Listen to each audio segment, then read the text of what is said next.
Nous, on va parler de ce nouveau succès pour les Journées du patrimoine. Cette année, vous étiez plus de 11 000 à vous presser aux portes du Palais Bourbon. Alors, qu'est-ce qui a retenu votre attention? La réponse avec ce reportage d'Audrey Macasse et Johan Rolla. Visiter l'Assemblée nationale, ça se mérite. Pour beaucoup, plus d'une heure d'attente, mais nos visiteurs sont motivés. On lit les prospectus qu'ils nous ont donnés à l'entrée, et puis on parle, on discute de ce qu'on va voir à l'intérieur de l'Assemblée nationale. D'autres n'attendent qu'une seule chose. Surtout l'hémicycle et le perchoir de Bernard Accoyer, voilà, unique commun. Passé les portiques de sécurité, le spectacle commence. Petit mot virtuel du président sur grand écran. Je vous souhaite à tous une excellente visite.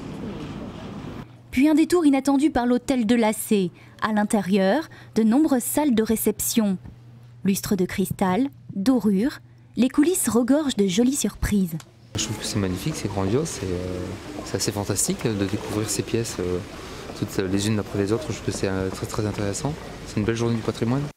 Pas de quoi détrôner l'attraction principale de la journée, l'hémicycle. Dès les premières secondes, le charme opère. Je rêvais de voir l'intérieur du palais et je suis enchanté de cette visite. Petits et grands s'intéressent à la salle des séances, les questions fusent. Tout le monde veut connaître le mode d'emploi du vote.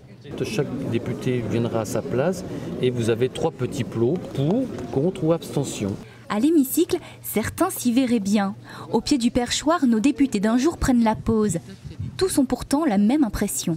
Heureusement que tous nos parlementaires ne sont pas là tous les jours parce qu'on a l'impression qu'ils se mettraient les uns sur les autres. Un peu à l'étroit, cette année encore, l'Assemblée nationale a vu défiler plus de 11 000 visiteurs. Pas de doute, elle a tenu son rang. Elle reste l'un des 5 monuments les plus visités des Journées du patrimoine.